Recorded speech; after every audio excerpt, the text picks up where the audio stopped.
We're keeping an open mind as part of the investigation. It's very much in its infancy. There's dedicated resources, and it's a significant resource that's on this in relation to house-to-house CCTV, forensic services, and inquiry teams. So it wouldn't be fair to comment just now to say if it's one or more than one person, but it's obviously part of the investigation.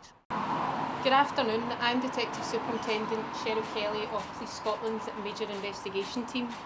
We're here today to confirm that the deaths of two men in a property in Chancellor Street in the Partick area of Glasgow are now being treated as murder.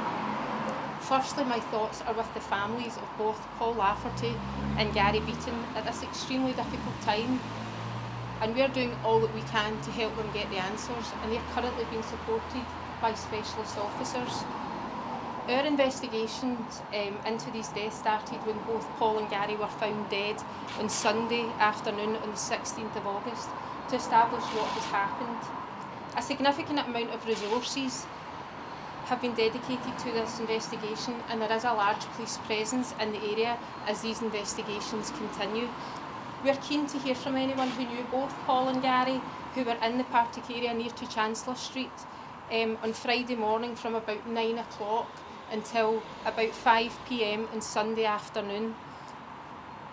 If they've seen Paul and Gary, or if they know or have heard anything or seen anything suspicious, I am appealing directly to anyone with information, no matter how small or insignificant they feel this may be.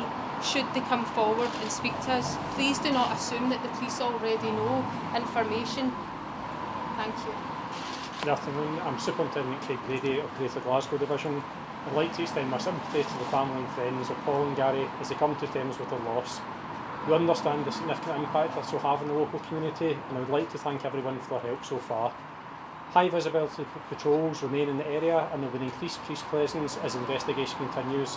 If anyone has any concerns or information, I would encourage them to speak to those officers or to contact 101 or Crime Stoppers on 0800 555 111, quoting incident number 1386 of Sunday the 16th of August. So, following the finding of both Paul and Gary on Sunday afternoon, post-mortems took place on Monday and Tuesday, and thereafter at the conclusion of both it has been treated as a homicide. Can you say that type of injuries they sustained or what kind of weapon might have been used? Was it painful?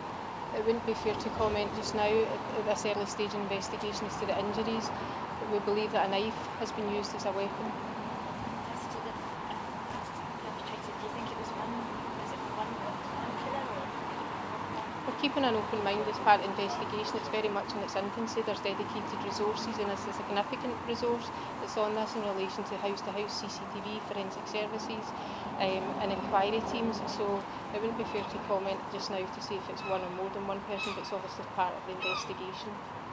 So is that being treated as a possibility then? That it could be more than one? We need to keep an open mind just now.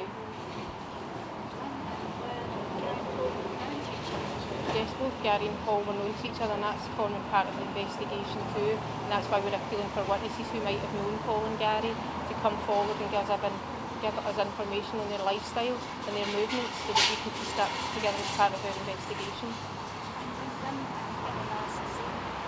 Both Gary and Paul were last seen on Friday morning, the 14th of August, on Sunday afternoon.